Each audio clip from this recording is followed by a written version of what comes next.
Estamos iniciando hoje uma série chamada Cristo às Portas. E qual é a proposta dessa série? A proposta dessa série é expor todo o conteúdo das duas cartas do apóstolo Paulo à igreja de Tessalonicenses, verso por verso. Então, nós vamos aqui conhecer tudo que o apóstolo Paulo falou, juntamente com Silas e Timóteo, para essa igreja de Tessalonicenses, para que nós possamos aqui reverberar um pouquinho, principalmente sobre a questão do retorno de Jesus. E você vai entender o porquê que essa série se chama Cristo às Portas, tá? Por que temos esse título para essa série, para que nós possamos aqui perceber quanto a nossa expectativa está desalinhada, tá? E antes de nós lermos o texto propriamente dito aqui, eu queria fazer você voltar um pouquinho, a memória, por volta dos anos 2000 ali. Quem viveu a expectativa do fim do mundo? Eu era criança naquela época ainda, não dá risada não, tá? Mas perto dos anos 2000 ali, na virada do ano 99 para o ano 2000, havia ali aquele movimento, muito pautado ali nos ensinos de Nostradamus, e Paco Rabanne também, aquela teoria do Big Bang, do bug do milênio, e ali a expectativa do mundo acabar. E aí na virada de 99 para 2000, ficaram muitas pessoas ali, nossa, será que vai cair um meteoro, será que vai chover fogo, será que a terra vai abrir?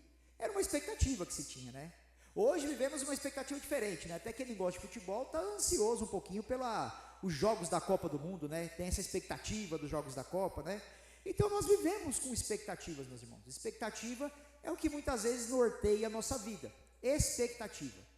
E eu lembrei de uma história que eu ouvi no seminário de um garotinho de 6 anos que saía para trabalhar com o pai dele todos os dias, e todos os dias o pai dele ensinava uma lição diferente para essa criança.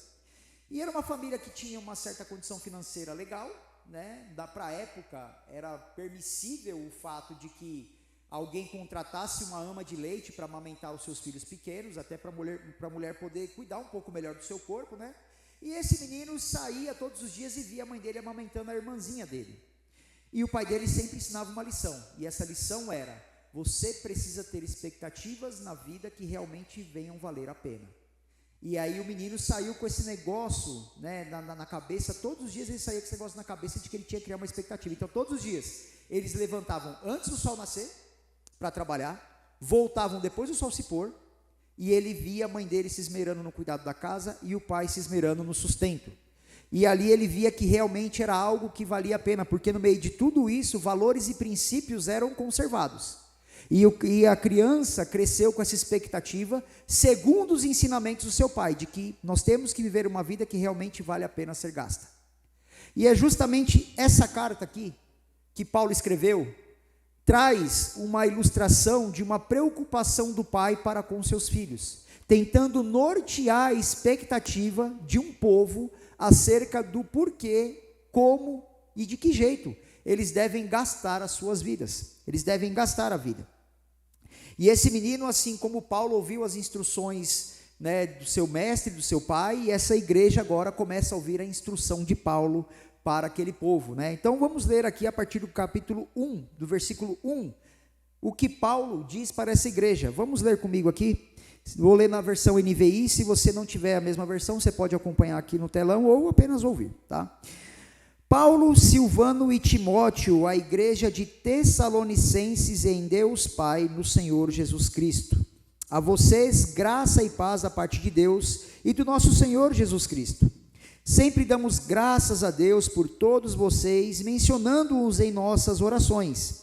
Lembramos continuamente diante de nosso Deus e Pai o que vocês têm demonstrado, o trabalho que resulta da fé, o esforço motivado pelo amor e a perseverança proveniente da esperança em nosso Senhor Jesus Cristo. Sabemos, irmãos amados de Deus, que Ele os escolheu, porque o nosso evangelho não chegou a vocês somente em palavras, mas também em poder, no Espírito Santo e em plena convicção. Vocês sabem como procedemos entre vocês e em seu favor. De fato, vocês se tornaram nossos imitadores e do nosso Senhor, pois apesar de muito sofrimento, receberam a palavra com alegria que vem do Espírito Santo. Assim, tornaram-se modelo para todos os crentes que estão na Macedônia e na Caia. Porque partindo de vocês, propagou-se a mensagem do Senhor na Macedônia e na Caia. Não somente isso, mas também por toda parte tornou-se conhecida a fé que vocês têm em Deus. O resultado é que não temos a necessidade de dizer mais nada sobre isso, pois eles mesmos relatam de que maneira vocês nos receberam e como se voltaram para Deus, deixando os ídolos, a fim de servir ao Deus vivo e verdadeiro, e esperar dos céus seu Filho, a quem ressuscitou dos mortos, Jesus, que nos livra da ira que há de vir. E esta é a palavra de Deus. Eu quero orar com você mais uma vez. Pai, obrigado por essa palavra. Obrigado pelo testemunho do apóstolo Paulo acerca dessa igreja que nós temos muito que aprender, Pai.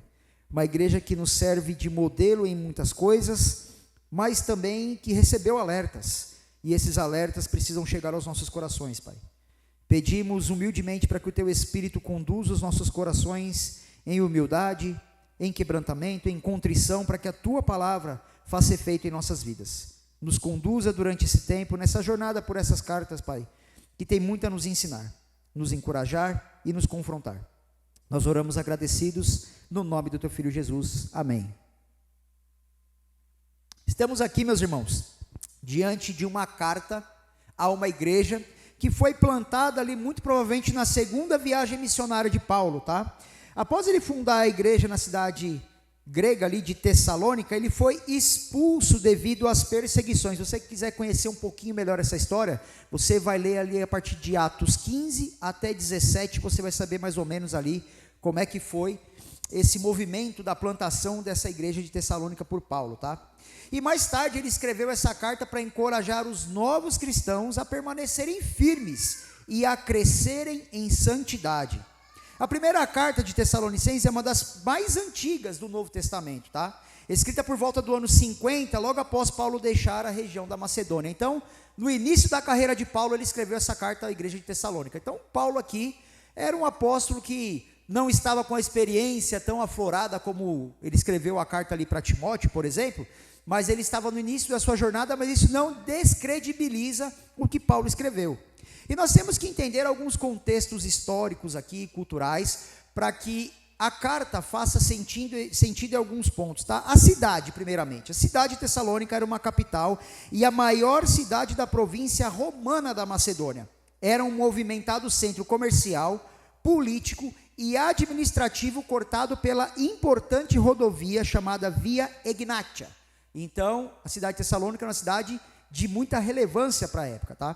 A cultura religiosa, tá? A cidade era profundamente politeísta, ou seja, vários deuses eram cultuados naquela cidade.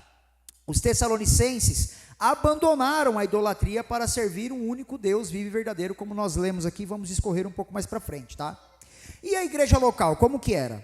A comunidade era composta majoritariamente por gentios, pessoas que não eram judias, então, ou seja, pessoas que não vinham da raiz judaica, elas eram gentílicas, ou seja, pessoas de outras religiões, outras culturas, que enfrentavam grande hostilidade social por romperem com as práticas pagãs e a lealdade cívica romana. Então, essas pessoas que eram pagãs no início, elas romperam não somente com a cultura, mas com a religião padrão daquela época. Então, vemos aqui que essa igreja de Tessalônica, ela tinha alguns obstáculos e algumas características para enfrentar. E por que Paulo escreve essa carta? Também temos que responder essa pergunta. A igreja sofreu uma perseguição contínua. Os novos convertidos estavam enfrentando forte oposição de seus vizinhos compatriotas, o que causou isolamento e sofrimento. Nós vamos ouvir um pouquinho sobre isso no segundo capítulo, tá, de Tessalonicenses. Paulo também queria encorajar esses irmãos. Após deixar a cidade, Paulo enviou Timóteo para verificar como a igreja estava. Ele retornou com um relatório positivo sobre a fé e o amor deles, o que encheu Paulo de alegria. Então, só para você entender aqui, depois que Paulo saiu de Tessalônica, Nós vamos entender mais ou menos aqui como que foi a plantação dessa igreja. É muito curioso a gente entender como foi rápido o fervor que essa igreja adotou, tá, num período muito curto de tempo. E Paulo, o que ele faz? Como ele tem que sair correndo de Tessalônica, porque ele ia ser morto, depois de um tempo ele via Timóteo, o seu amado filho na fé, para ver como essa igreja estava. E essa carta aqui, ela é uma resposta ao relatório que Paulo trouxe dessa igreja. Então Paulo trouxe um relatório sobre esses irmãos, aliás, Timóteo trouxe um relatório sobre esses irmãos, e Paulo está respondendo a esse relatório, trazendo uma carta que tem o viés de encorajamento para esses irmãos, tá?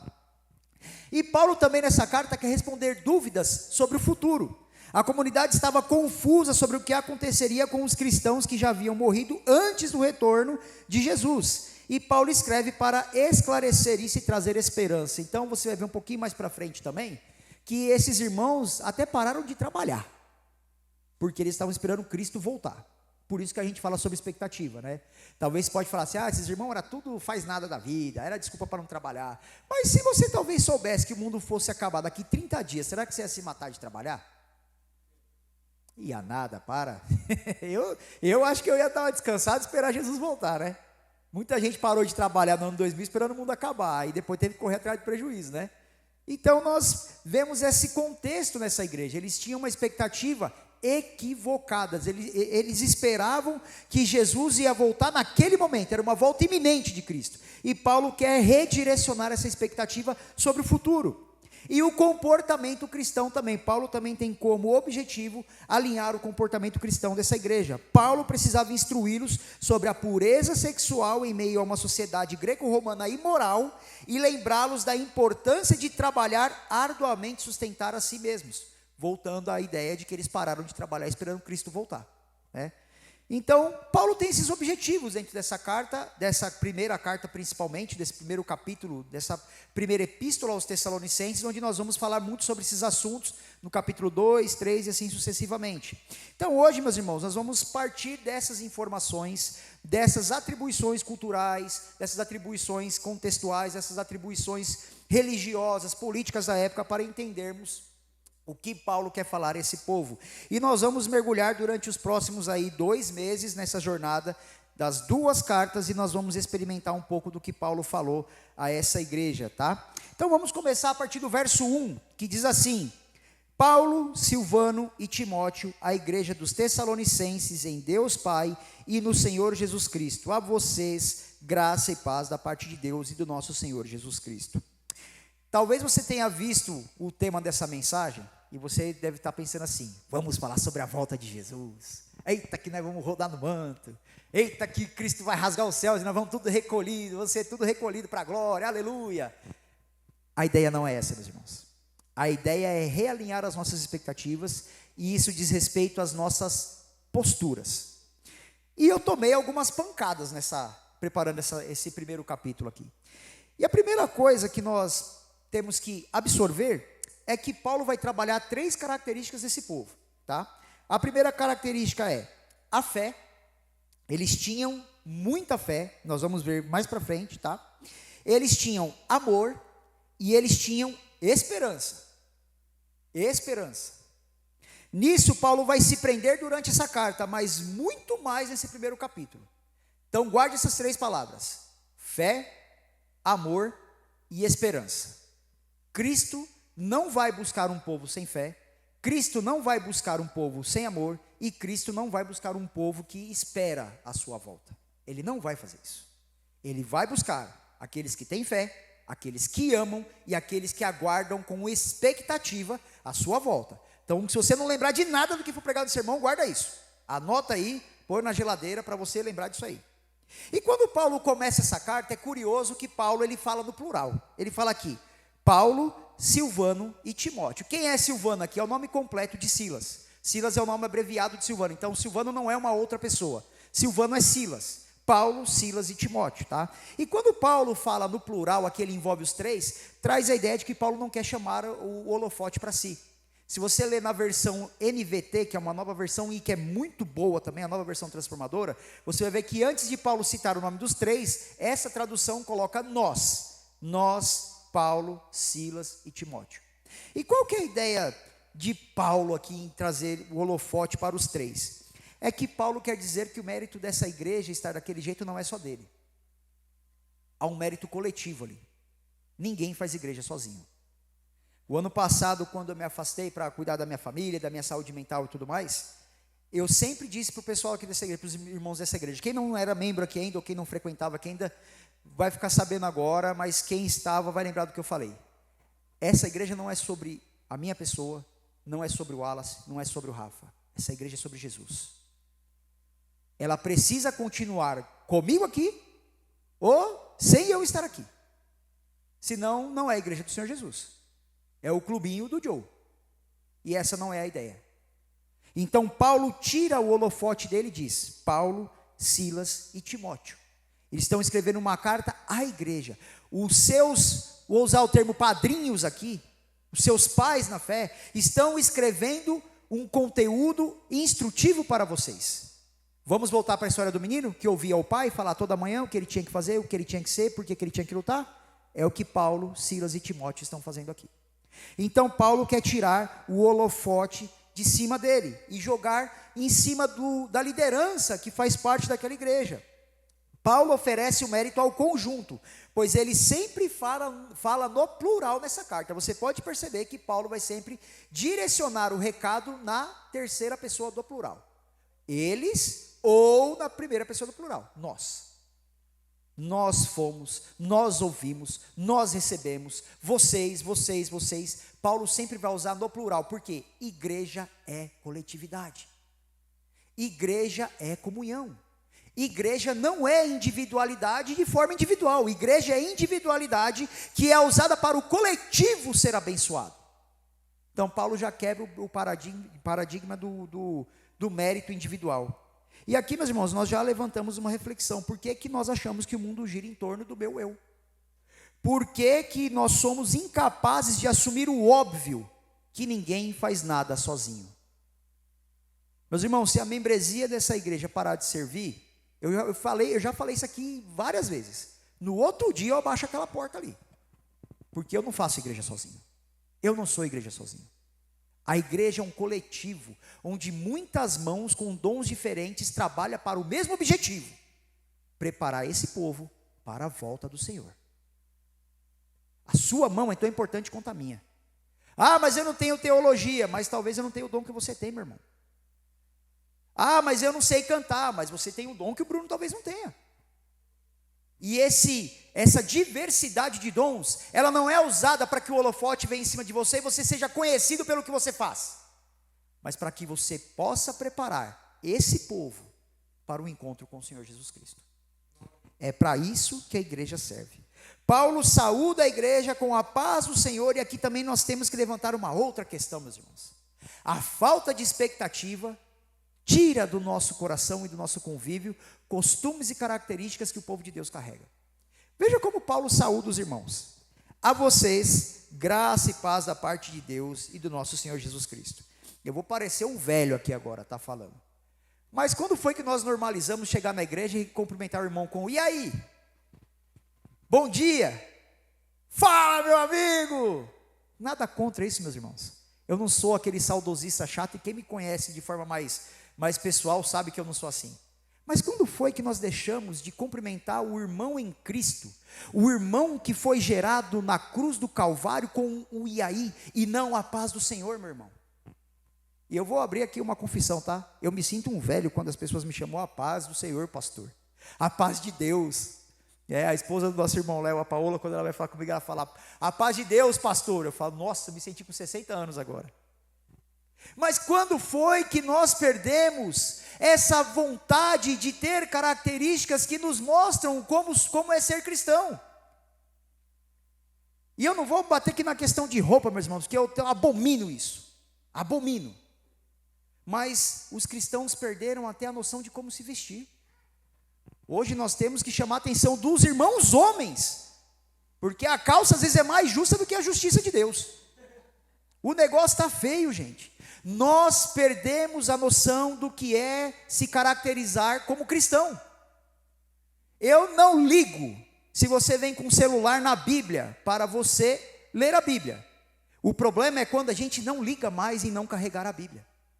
Como eram conhecidos os cristãos antigamente, a família cristã? Bíblia embaixo do braço, indo a pé para a igreja, ou as pessoas vendo você indo até o estacionamento do seu prédio, entrar no carro e sair para ir para a igreja. Hoje não, meus irmãos. Hoje a gente chega com o celular na mão. Hoje a gente chega com o celular. Perdemos a nossa característica. Deixamos o mundo moldar quem o cristão tem que ser, ao invés de nós tentarmos moldar o mundo como Cristo quer que ele seja. Então Paulo nessa saudação nos dá um tapa na cara. Nós três estamos saudando a igreja com a paz do Senhor Jesus. Vamos fazer um exercício a partir desse domingo, meus irmãos? Ao chegarmos, vamos cumprimentar o irmão com a paz do Senhor? A paz de Deus, a paz de Cristo. Vamos começar a resgatar na nossa pequena comunidade esse costume que vem da igreja apostólica, a igreja patriarcal aqui, meus irmãos, dos nossos pais patrísticos. E nós trocamos isso por gírias. E volto a dizer, meus irmãos, não quero ser o crente legalista chato, quem me conhece sabe que eu não sou nada disso. Você pode, e eu não estou falando que o nosso outro pastor, irmão Wallace, é chato não, tá, em nome de Jesus, daí estou falando, não, Wallace depois é assistindo, né? Mas pode perceber que cada um tem o seu jeito. Ele toda vez que prega, ele vem de social, esporte fino, ceia também. Eu não tenho apego com isso. Até sofri até algumas cornetadas aí, porque as minhas que a camiseta parecia sair da garrafa, né? Pegava que estava em cima e me vestia. Mas nós, meus irmãos, perdemos até mesmo a forma como nós nos apresentamos como cristãos. Então vamos tentar resgatar isso no meio dessa série. Não que Cristo vai voltar e quer você de roupa bonitinha, tá? Quer você de roupa, né? Porque se ele voltar no meio da semana, eu vou estar a camisa do Corinthians, ou da Argentina, ou do Lakers, aí vai dar ruim, né? Ou não, né? Porque Deus é fiel. Mas o fato é que nós perdemos a nossa característica. Nós deixamos o mundo moldar quem nós somos e o que nós fazemos. Verso 2, Paulo diz assim, sempre no plural, sempre damos graças a Deus por todos vocês, mencionando-os em nossas orações. Paulo aqui relata a gratidão que ele tinha pelo seu povo. E meus irmãos, nós temos uma mania muito feia de não sermos gratos por pessoas que nos incomodam. Você já parou para pensar nisso? E eu não estou falando do seu trabalho não, estou falando na igreja, tá? Porque essa carta é para a igreja. Talvez tenha um irmão que você não se simpatize muito. Eu não vou muito com a cara desse irmão, não. Não vou falar que o santo bateu, porque isso é meio pagão, né? Mas a pessoa fala, o santo não bateu com dele. E aí o que você faz? Você lima essa pessoa. E às vezes a pessoa está passando por dificuldade, você é incapaz de orar por ela, porque você não vai com a cara dela. E Paulo está dizendo aqui, sempre damos graças a Deus por todos vocês, mencionando-os em nossas orações. Agora lembra do contexto que eu falei que era importante a gente ressaltar aqui? Paulo, quando plantou essa igreja em Tessalônica, ele ficou de 3 a 6 semanas no máximo com esse povo. Os grandes estudiosos dizem que Paulo pregou apenas 3 sábados para esse povo. Foi um período curto de tempo que Paulo teve com esse povo, e fez com que Paulo amasse esses irmãos ao ponto de ele dar graças a cada um deles. E o contexto aqui era que Paulo quase foi morto por pregar a mensagem por esses irmãos. Esses irmãos eram uma dor de cabeça para Paulo. Num contexto hostil, idólatra, religioso, pagão, onde as pessoas queriam matar ele. Se você for lá em Atos, você vai ver que ele teve que sair, de fato, fugido de lá. E Paulo está dizendo aqui, eu dou graças a Deus por vocês. Foi pouco tempo que eu fiquei aqui, mas o amor com que vocês receberam o que foi pregado me faz amar vocês. E me faz lembrar de vocês em todas as nossas orações. E meus irmãos, aqui é algo que me machuca como pastor, em ver que quando você não faz o que a liderança quer, ou não faz do jeito que ele quer, você já não serve para mais nada. Eu não sou aqueles pastorzinho velho de cabeça branca que já tem 30 anos de ministério, mas eu já vi cada coisa, gente, que às vezes eu olho e falo, me dá nojo. Porque os pastores simplesmente usam as ovelhas para o seu bel prazer. E a partir do momento que você não faz o que eles querem, você não atua do jeito que eles desejam, você não faz aquilo que está do agrado dele, você simplesmente é limado. E eu duvido com toda a minha força que esse homem é capaz de orar por um membro assim. É incapaz de fazer isso. Porque, meus irmãos, o pastor, ele tem um trabalho que é muito peculiar dele, de sempre buscar cuidar da ovelha, mas aquela que dá mais trabalho é aquela que ele tem mais de dedicar tempo. Talvez você pode não sentar do lado do irmão que você não se bate. Talvez você não precisa dar aquele abraço fervoroso, caloroso, quando chega, quando vai embora. Mas o pastor, quando aquela ovelha dá trabalho, pede ajuda, ele tem que estar lá para ajudar. Ele tem que estar lá para socorrer. E é o que Paulo está dizendo aqui. Vocês deram muito trabalho no contexto aqui. Eu quase morri aí. Mas eu dou graças a cada um de vocês. E menciono vocês em minhas orações. Tem pastor, meus irmãos, que às vezes tem trabalho com ovelha, ao invés de orar para Deus ajudar a apacentar, ele ora para Deus tirá-lo da igreja. Em que mundo esses líderes vivem, meus irmãos? Se há alguém nesse meio aqui, da nossa igreja, que aspira o episcopado, o ministério pastoral, saiba que nós não podemos escolher quem nós vamos amar. É necessário amar, mesmo que te dê problema. E veja, meus irmãos, que os casamentos estão refletindo o que as igrejas são hoje em dia. Ah, meu marido dá muita dor de cabeça, separa. Ah, minha esposa dá muita dor de cabeça, separa. É assim que as coisas estão sendo. Lembra que eu falei anteriormente? O mundo está ditando como nós devemos reagir, como nós devemos agir. E o que o mundo ensina é, rompe. Rompe que é mais fácil. Meus irmãos, pastores que agem dessa maneira, João 10 vai chamá-los de mercadores da fé. Quando você lê aquele texto lá, o ladrão vem para roubar, matar e destruir, não é o Satanás, não é o diabo. Quem usa aquele texto para falar que é o diabo fala assim, mas não sou eu, gente. Não sou eu esse cara que Jesus está falando. Ali são os falsos mestres. Eles vêm para roubar, matar e destruir. Eu não sei você, mas eu conheci alguns pastores que roubaram as suas ovelhas. Não somente seus recursos, mas o seu vigor físico, a sua saúde mental, a sua saúde psicológica, a sua espiritualidade foi saqueada por esse homem. Ele vem para matar. Quantas pessoas nós vemos mortas na fé, por se decepcionarem com líderes que não pastorearam direito. Ah, mas é porque não olhou para Jesus. Não isenta não, meu irmão. Errou porque não olhou para Jesus, mas o cara que não fez o mínimo para imitar a Cristo também terá contas a pagar. E ele vem para destruir. Uma liderança ruim, meus irmãos, numa igreja, destrói uma família. Destrói uma família. Não tenha dúvida disso. E, meus irmãos, apacentar dá trabalho. Por isso que diante de Pedro, após Pedro negar Jesus 3 vezes, ele pergunta 3 vezes para Pedro: Pedro, tu me amas? Tu sabes. Pedro, tu me amas? Tu sabes. Pedro, realmente tu me amas? Senhor, tu sabes. Apacenta o meu rebanho. Se você é incapaz de amar o Senhor, você é incapaz de amar o rebanho dele. E é impossível que você ame ao Senhor e não ame o rebanho que ele te deu. Ah, mas isso é só para pastor, meu irmão. Não. O pastor tem uma responsabilidade maior, mas você é obrigado a amar o irmão que está do seu lado. Quer com defeitos, quer seja sem defeitos. Lembra que eu falei das características dessa igreja? Fé, amor e esperança. Apacenta o meu rebanho. E meus irmãos, aqui nós temos que entender que nem sempre você vai ser tão bem acolhido quanto você espera. Em que sentido? Talvez você precise de um socorro e você talvez não consiga ter ali um tempo, contínuo com o seu líder, com o seu pastor e tudo mais. E isso não quer dizer que ele ame menos você do que o outro irmão. É simplesmente questão de afinidade, meus irmãos. Jesus tinha os seus preferidos, vamos dizer assim. Tinha os 3 que eram mais próximos, mais íntimos.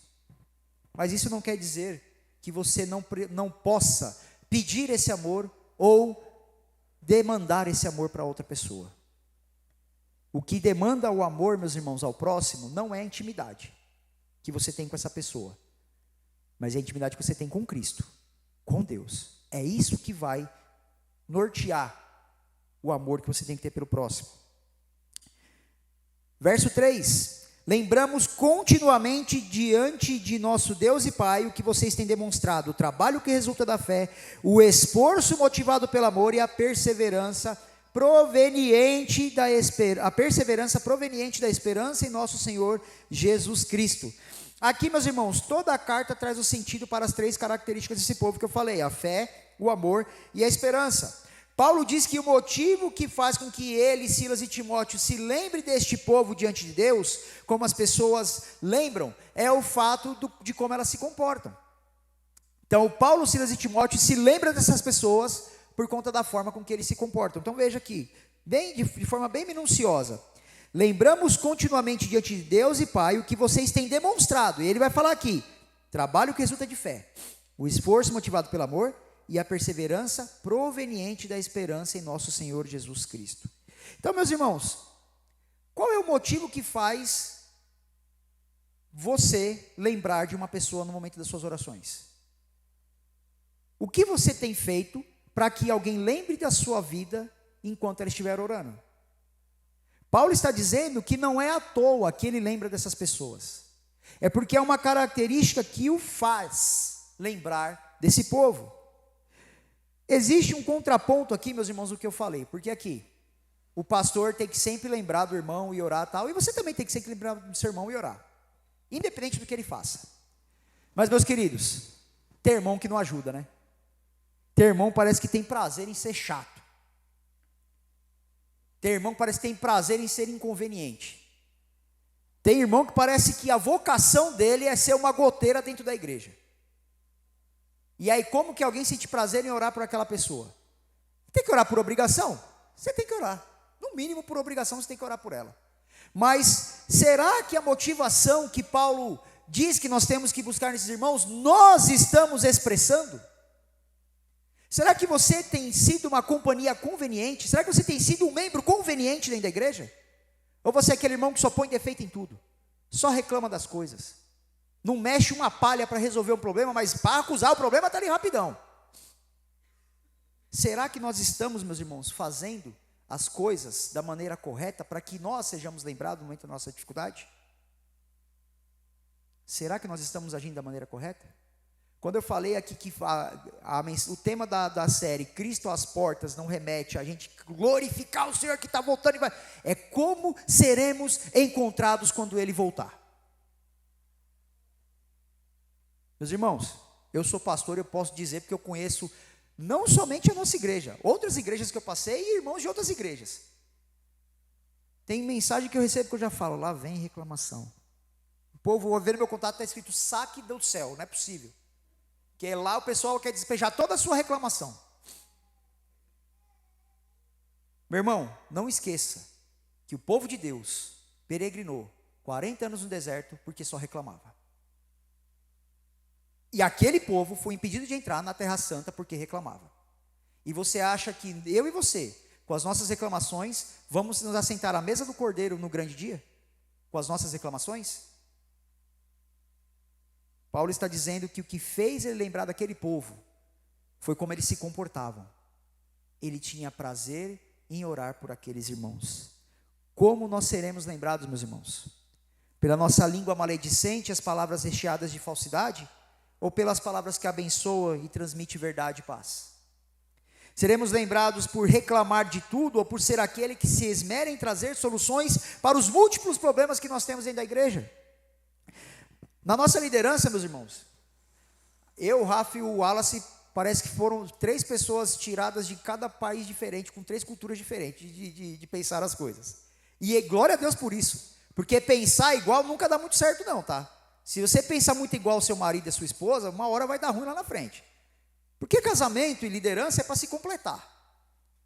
Se eu quisesse alguém que pensasse igual a mim, eu não escolheria as pessoas para caminhar comigo e ajudar na condução da igreja. Eu fazia isso sozinho.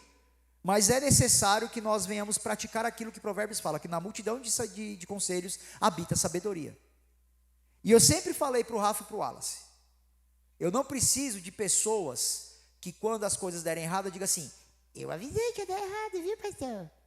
Estava na cara que ia dar errado isso aí, pastor. Nós, como igreja, precisamos de pessoas que digam assim, deu errado, pastor, vamos arrumar, vamos dar certo. Assim como muitas vezes quando as coisas dão certo, eu não venho aqui e falo, eu escolhi fazer dessa maneira e glória a mim por isso.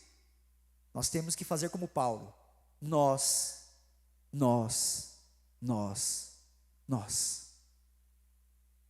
Paulo, Silas, Timóteo, eu, Wallace, Rafa, Jean, Bruno, Pauline, e assim vai.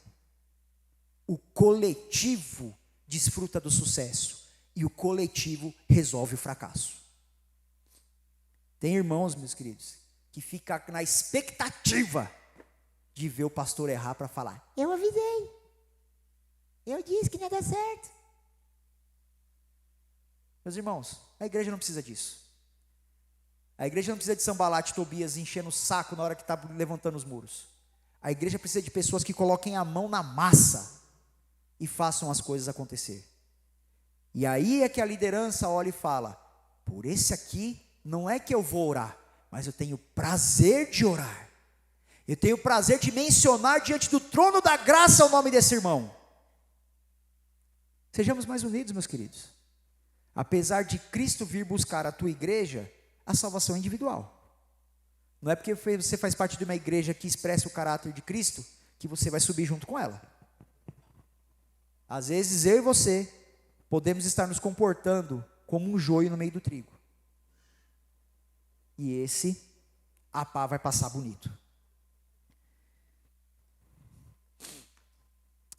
Versos 4 e 5, meus irmãos. Sabemos, irmãos amados de Deus, que Ele os escolheu, porque o nosso evangelho não chegou a vocês somente em palavras, mas também em poder, no Espírito Santo e em plena convicção. Vocês sabem como procedemos entre vocês em seu favor. Aqui, meus irmãos, a teologia intelectual toma um tapão na cara, porque eu vou poder falar porque nós somos uma igreja que se diz ser reformada e bíblica. Só que teologia, meus irmãos, vazia de espiritualidade, é discurso. Nós falamos que somos aqui uma igreja reformada, teológica, e achamos que isso é uma verdade absoluta, e não é. Nós aprendemos 3 lições aqui com Paulo nesses versos 5 e 6, aliás, 4 e 5. A primeira delas, Deus não escolhe pela persuasão das palavras de quem prega, mas sim pelo conteúdo que existe no evangelho.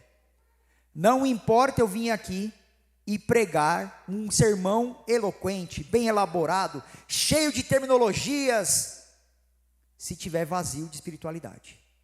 Porque Deus não leva as pessoas até o trono da graça, não leva as pessoas ao conhecimento de Cristo pelo meu discurso.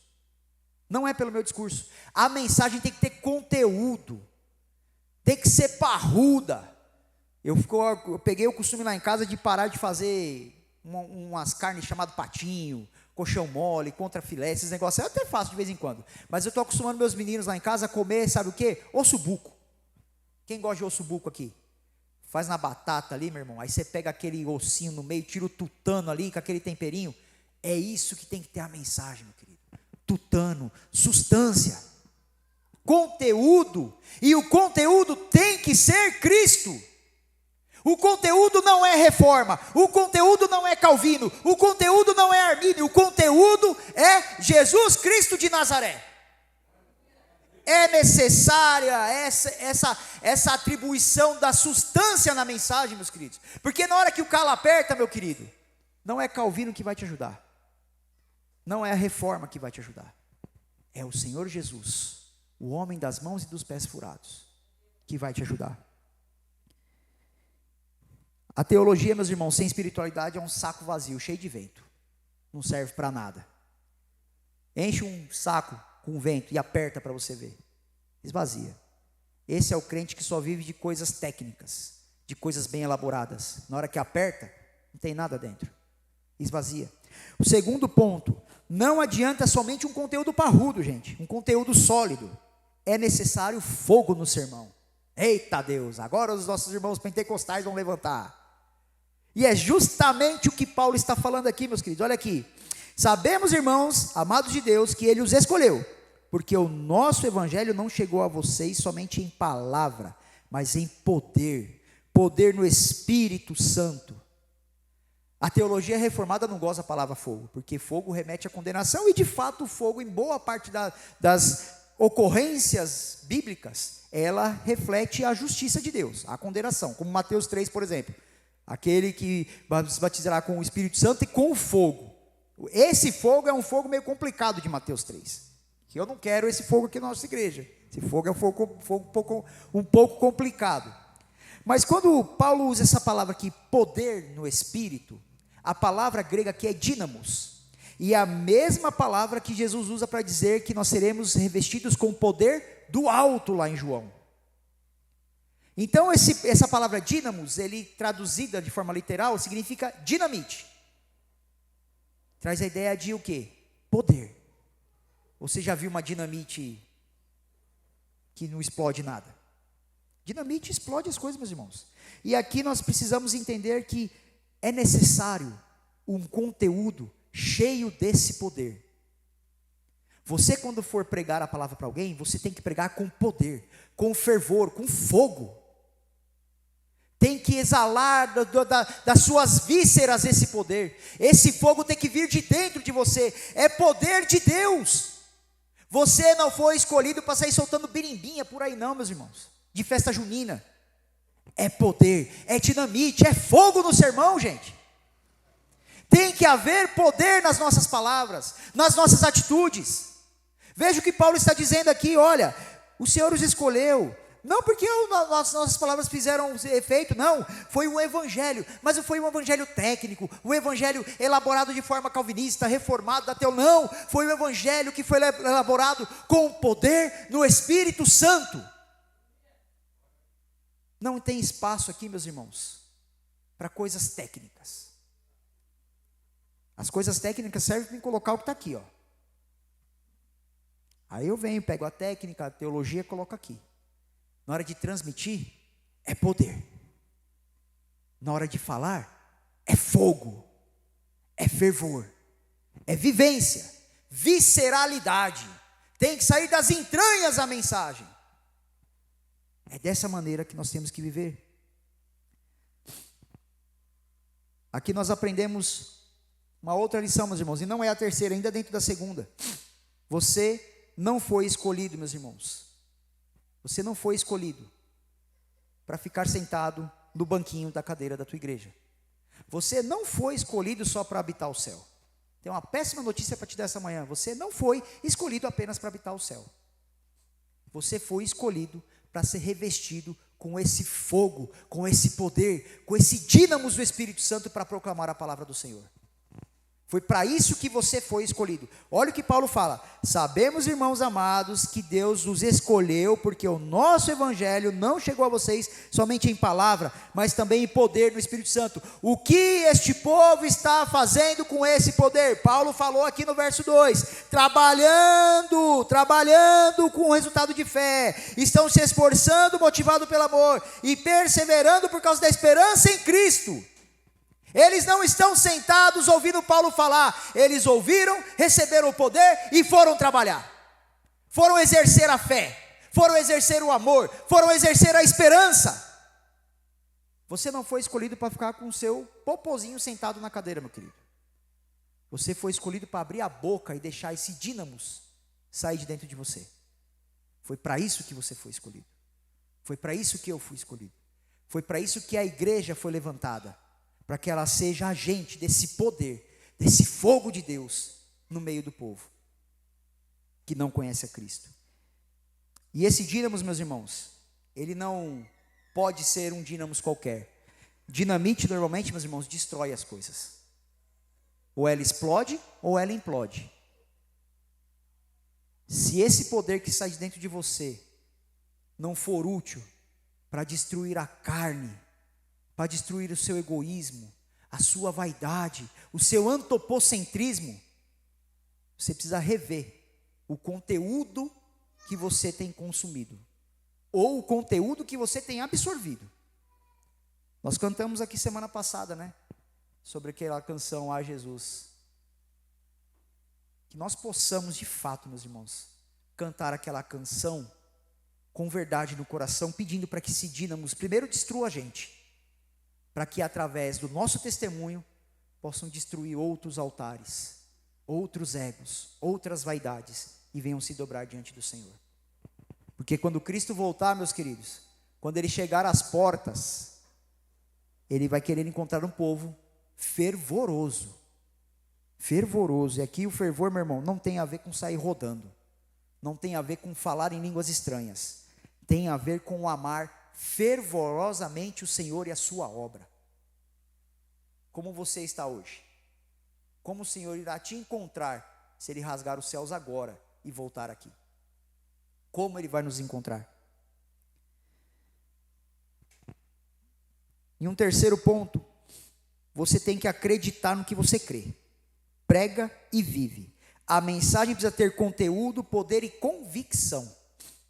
Você quer pegar um crente meia boca aí, meus irmãos? É quando alguém tenta confrontar a fé dele, ele não sabe como responder, porque ele não sabe nem no que ele crê. E sabe por que a gente é assim, meus irmãos?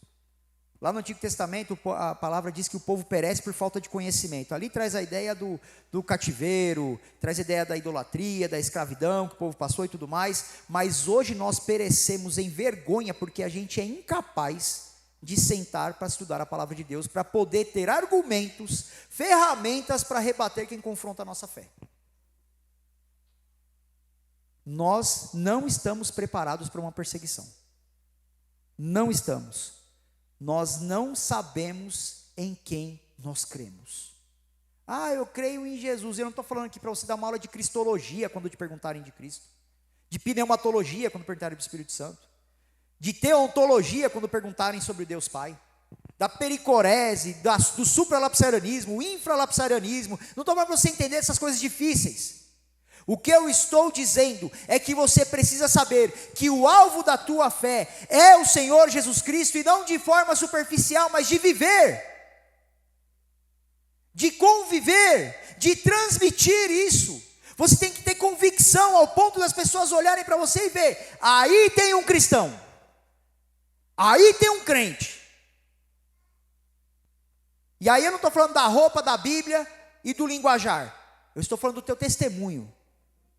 Veja o que Paulo fala aqui, no poder do Espírito em plena convicção, porque o que Paulo falava, ele também testemunhava, ele vivia, ao ponto de ser perseguido, e aqueles irmãos olharem e falarem assim, ó, eu acho que vale a pena servir esse Cristo aí, viu?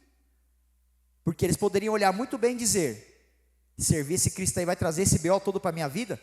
Tô fora, é só BO, chicotada, perseguição, açoite, cusparada, prisão, quer não, você é louco, não compensa.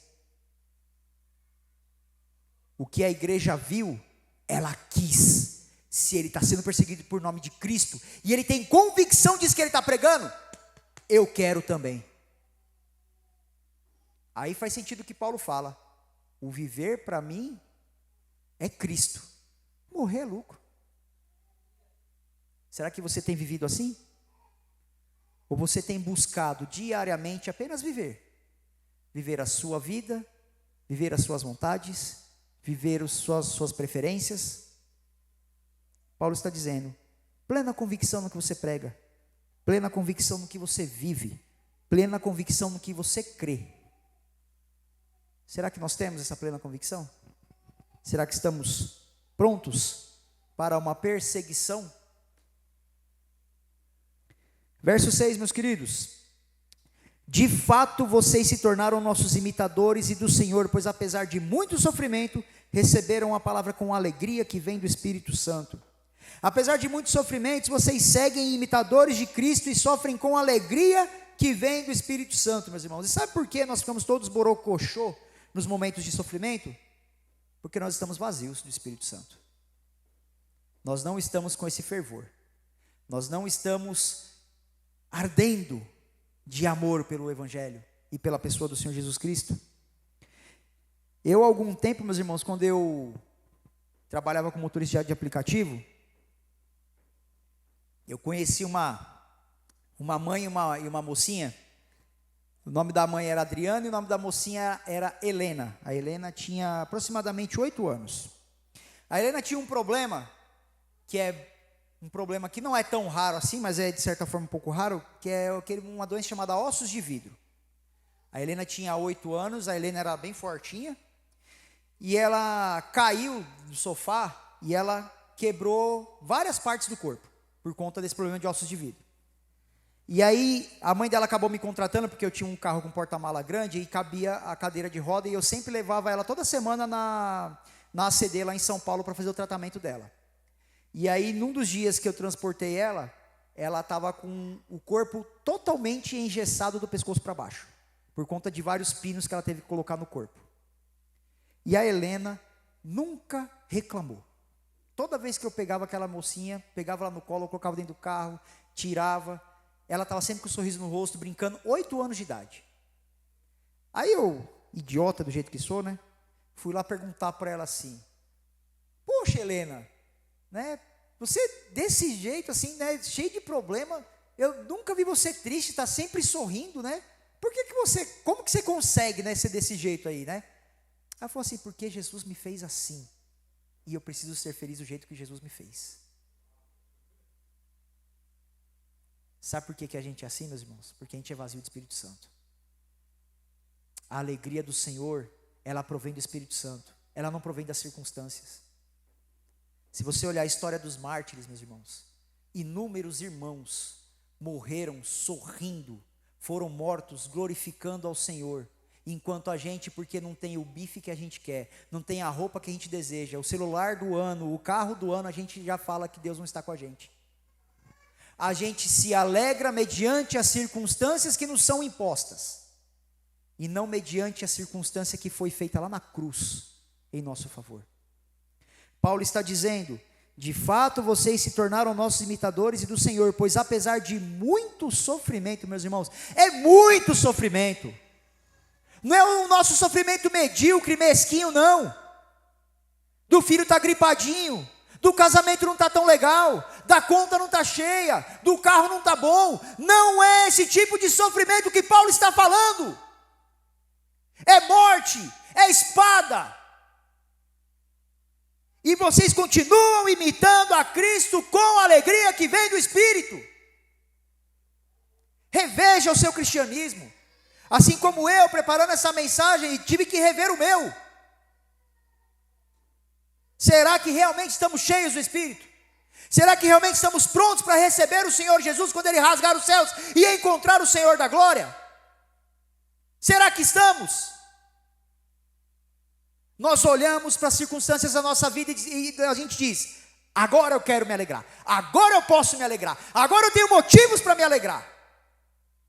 Enquanto tem pessoas, meus irmãos, na África, falamos isso na semana passada, o domingo da igreja perseguida, morrendo com um sorriso no rosto, vendo seus filhos serem mortos com um sorriso no rosto, vendo seus pais serem mortos com um sorriso no rosto, porque eles sabem que a expectativa deles não é cumprida aqui, mas é encontrar o Senhor na glória. Qual é a sua expectativa de vida? É ter um bom trabalho?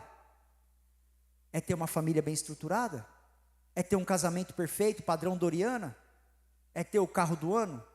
É ter o iPhone 17, 18, 19, 30 que vai sair daqui a pouco? Se a sua expectativa foi essa, meu irmão, se a minha expectativa foi essa, me desculpe, somos medíocres, somos vazios, somos um sepulcro caiado, não temos nada de fervor, nada de poder, nada de convicção. Somos apenas pessoas vazias, cheias de vento, que na hora que o calo apertar, não vai sobrar nada. João Calvino diz: ó Senhor, sinto as tuas mãos me esmagando, mas que bom que são as suas mãos. O cristão, quando sofre, meu irmão, e ele é cristão de verdade mesmo, ele não sente a pressão de perseguição, de desemprego, de dificuldade financeira, de casamento arruinado. Ele sente a mão do Senhor esmagando, moendo, como uma uva sendo prensada para tirar o suco dela. Quando é o Senhor que moe, quando é o Senhor que espreme, sai coisa boa. O problema é quando a gente tenta se debater no moedor tentando sair de lá. Deus quer nos ensinar como sofrer com alegria. Verso 7. Caminhando já para o final, gente. Assim tornaram-se modelo para todos os crentes que estão na Macedônia e na Acaia. Por causa disso, eles se tornaram modelos para os crentes. E a palavra grega aqui, meus irmãos, para modelo, ou para exemplo, né, que Paulo usa aqui, traz a ideia de um selo que marcava, ou um timbre que cunhava moedas. Ou seja, é uma marca. Esse modelo aqui na expressão grega significa marca. Sabe quando o pessoal vai marcar o gado no interior, coloca aquele ferro quente? É isso que Paulo está dizendo. Esses irmãos estavam marcando uma cidade, estavam marcando a vida das pessoas. Como você tem marcado a vida das pessoas? Como o seu testemunho tem marcado a vida das pessoas? E meus irmãos, Paulo fala no verso 6, vocês continuam sendo os imitadores de Cristo. E por que que Paulo diz isso? Porque esses irmãos entenderam que a marca que Cristo colocou em nós foi uma marca que ficou, que motivou esses irmãos ao ponto de sofrerem com alegria. A pergunta que nós fazemos é: qual é a marca que nós temos deixado onde nós estamos passando? Você tem sido religioso demais ao ponto de expelir as pessoas de perto de você? Você tem sido liberal demais ao ponto das pessoas acharem que pode fazer tudo perto de você? Ou você tem sido realmente um agente de acolhimento, recepção, amor, esperança e fé perto dessas pessoas? A gente tem que entender que o cristão, ele não vive num não pode nada ou pode tudo. A liberdade que nós temos de escolher entre fazer o bom ou não fazer o bom, em poder fazer muito e fazer pouco, entre fazer o certo ou não fazer, ela é uma linha muito tênue. Porque você não tem que se meter dentro do monastério achando que você não pode fazer mais nada, achando que por meio das coisas que a Bíblia nos diz que nós devemos ou não devemos fazer, isso interfere em algo. Mas também não devemos viver num evangelho legalista, onde nada pode, onde você tem que viver ali num negócio e aí tem o outro lado, o tudo pode. Tranquilo. Esses dias eu estava vendo um corte no Instagram lá, o rapaz falando assim que o casamento homoafetivo, ele é muito bom e Deus ama, porque nada pode nos separar do amor de Deus, nem a minha opção sexual. Eu bater na minha esposa? Tranquilo. Eu maltratar meus filhos? Tranquilo. Eu sou negar imposto? Tranquilo. Está tudo certo. Meus irmãos, que marca você tem deixado? Como as pessoas estão te vendo? Como você tem sido modelo na sua casa, no seu trabalho, na sua igreja, na sua família? Qual tem sido o modelo? Eu parei para refletir isso aí acerca da minha conduta. Eu sou um modelo meio extravagante, vamos dizer assim. O pessoal que é mais chegado comigo sabe que eu não sou muito de formalidades. Mas não, o que está em jogo aqui, meus irmãos, não é formalidade, liberalismo ou religiosidade, mas é o caráter cristão que tem que moldar o ambiente onde você está. Tudo tem que ter um limite. Tudo tem que ter um limite. O Paulo está dizendo aqui, esses irmãos, eles trabalhavam, eles tinham fé, eles tinham amor, eles tinham perseverança, eles sofriam, mas eles eram modelo. Eles eram exemplo. Eles estavam marcando uma cidade. A pergunta aqui agora é coletiva. Agora em agosto nós vamos celebrar 3 anos de Batista Bereana. Estamos aqui há pouco mais de 2 anos. O que nós, como Bereana, temos marcado esse bairro? E meus irmãos, é vergonhoso como muitas vezes a gente propõe um trabalho para sair dessas portas e a gente não consegue responder à altura da expectativa que o Evangelho causa em nós. Quando nós tentamos promover alguma coisa que diz respeito a pôr a mão na massa, às vezes dá vergonha. Nós temos que nos mover como igreja, meus irmãos. E agora eu estou falando institucionalmente. Batista Bereana, Igreja Batista Bereana. Se nós não deixarmos uma marca nesse bairro, nessa cidade, nós seremos um saco vazio, cheio de vento. É para você se incomodar. É para você se sentir ofendido mesmo. Porque é vergonhoso muitas vezes a forma com que a gente encara a missão que Deus nos deu aqui em Diadema. E veja, pastor, mas só tem 3 anos que nós estamos aqui. Tessalônica tinha a exposição do Evangelho por 3 sábados. Paulo pregou 3 sábados para esse povo. E olha o alvoroço que eles estão causando nessa cidade. Então não é tempo, meu irmão, é interesse, é fervor, é poder, é convicção do qual fui chamado. Não é tempo. Com 3 meses essa igreja estava causando um alvoroço. E a gente tem dificuldade, meus irmãos, de fazer um bazar. A gente tem dificuldade de fazer uma celebração do Dia das Crianças. Porque nós não estamos deixando marcas onde nós estamos passando. Verso 8. Porque partindo de vocês propagou-se a mensagem do Senhor na Macedônia e na Caia. Não somente isso, mas também por toda a parte tornou-se conhecida a fé que vocês têm em Deus. E o resultado é que não temos necessidade de dizer mais nada sobre isso. Foram de 3 a 6 sábados, meus irmãos, que essas pessoas ouviram a mensagem de Paulo. E durante esse pouco tempo, Paulo passou a matando esses irmãos, que mesmo em meio à perseguição ferrenha que sofreu, não saiu do coração de Paulo que esse povo causou ali em termos de recepção da mensagem. Essa igreja ela era influenciável. Essa igreja ela era uma igreja cativante. Era uma igreja que se misturava com o povo sem deixar o mundo entrar dentro dela. Vamos voltar lá para o contexto? Religioso, político, pagão e imoral. E essa igreja estava sendo uma marca naquela cidade. Uma marca naquela cidade. Nós vivemos numa cidade, meus irmãos, que ela pode não ter aí, vamos dizer assim, um centro de moralidade sexual como temos em algumas cidades por aí. Mas nós sabemos que nós temos aqui violência, nós temos impunidade, nós temos pobreza, nós temos pessoas bem abastadas financeiramente, mas que não conhecem o amor de Cristo. E o que nós estamos fazendo? Paulo vai dizer aqui, não preciso falar mais nada sobre vocês. A fama de vocês, a marca que vocês deixaram, já diz tudo. Se Cristo voltar, meus irmãos, é claro que Ele não vai olhar para a placa, mas vai olhar para a nossa comunidade. O que será que Ele diria? Será que Ele iria olhar para mim e para você e falar assim: não tenho que falar nada sobre vocês responderam bem ao chamado? Ou nós vamos ouvir: tenho eu contra ti nisto? Essa responsabilidade não é só minha, não, meus irmãos, como pastor da igreja. Essa responsabilidade é de cada um de nós.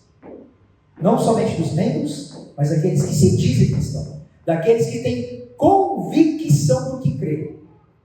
E entenderam a mensagem do Evangelho. Verso 9. Pois eles mesmos relatam de que maneira vocês nos receberam e de como voltaram para Deus, como se voltaram para Deus, deixando os ídolos a fim de servir o Deus vivo e verdadeiro. E aqui, meus irmãos, nós temos que entender que uma igreja saudável, uma igreja boa, ela não precisa ser bem estruturada fisicamente, com ar-condicionado, portas de isolamento de som, mídia rodando redondinho, som de alta qualidade, cadeiras confortáveis, agendas intermináveis de reunião ministeriais, vestimentas, padrão musical. Não, isso não é uma igreja saudável. A gente está pregando aqui, tem carro acelerando lá fora, é o alarme que dispara, é a moto que passa, é o carro do político que daqui a pouco vai começar a passar aqui na frente. Tem isolamento de som, não é uma igreja saudável. Cadeira confortável, não é igreja saudável. Som fininho, não é característica de uma igreja saudável. Veja o que é uma característica de uma igreja saudável. Uma igreja saudável, meus irmãos, pode ter todas essas coisas rodando perfeitamente e não ser saudável. Isso acontece porque as igrejas estruturais estão preocupadas com performance, estilo e padrão. Que performance? O cantor que canta bem, a banda que não desafia. Que estilo? Sempre na mesma roupinha. É um estilo tal. Qual é o padrão? Padrão reformadinho. Louvorzinho sempre do mesmo jeito, pregaçãozinha sempre do mesmo jeito, povinho sempre do mesmo jeito. Isso não é igreja saudável. Isso é clube. O Bruno já falou aqui uma vez sobre o livro Comunidade Cativante, né, Bruno? Que ele traz o exemplo do clube de motoqueiros ali da igreja, clube de motoqueiros. Se Cristo sai de lá, o clube continua. Será que se a gente tirar o reformado da placa ali, a gente continua? O que nos une é uma teologia reformada ou o que nos une é o padrão de Cristo? O que nos une é o estilo de roupa ou o que nos une é Cristo? O que nos une é o estilo da música ou é o estilo de Cristo? O que é que nos une? Olha o que Paulo vai dizer aqui, olha. Vocês mesmos relatam a maneira que vocês receberam e como se voltaram para Deus. Vocês nos receberam, ou seja, uma igreja acolhedora. E como vocês se voltaram para Deus, deixando seus ídolos, meus irmãos. Nós temos que evangelizar os crentes que carregam seus ídolos de barro dentro do seu coração. Talvez você não tenha uma santa dentro da sua casa, em cima do armário. Mas você tem um santo dentro do seu coração. É a sua teologiazinha, é o seu estilinho musical, é o seu gosto pelo pregador tal. É isso, meus irmãos. Isso é idolatria. Idolatria. E Paulo está dizendo, eles deixaram de servir os seus ídolos e serviram um Deus verdadeiro.